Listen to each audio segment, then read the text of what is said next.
Sa rencontre avec l'Égypte remonte à l'enfance. Un père journaliste en mission au Moyen-Orient lui fait alors découvrir les hiéroglyphes. C'est le coup de foudre, l'art égyptien entre dans sa vie.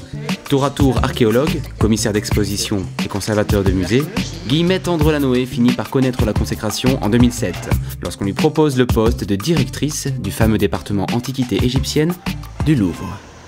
Qu'est-ce qui vous interpelle quand des gens viennent à votre rencontre pour en savoir plus sur votre métier ? Oh ben, je trouve tout à fait normal de faire rêver, puisque moi-même je me pince à peu près tous les jours en me disant c'est quand même formidable d'arriver au musée du Louvre et de voir cette collection. Donc je comprends très bien que les gens me disent vous avez de la chance, racontez-nous. Est-ce que vous avez le temps de vous pencher sur la société contemporaine qui nous entoure ? Alors j'ai toujours eu cette coquetterie de donner l'impression de n'avoir rien à faire alors que je travaille quand même énormément. Ce que je peux répondre, c'est que je trouve que quand on a une passion dans la tête et au cœur, finalement, on trouve qu'on perd beaucoup de temps dans la société actuelle à se disputer ou à...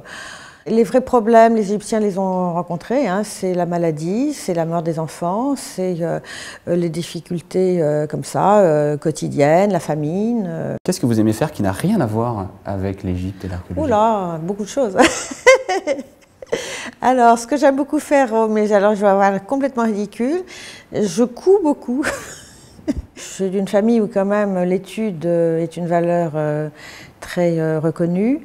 J'ai une fille qui a fait médecine, c'est vous dire que quand même c'est du travail. Et pendant qu'elle faisait ses études de médecine, moi-même je travaillais vraiment énormément. Je n'ai d'ailleurs pas beaucoup cessé. Et je crois que finalement l'exemple de parents qui ont du plaisir à travailler, c'est très important pour l'éducation des enfants.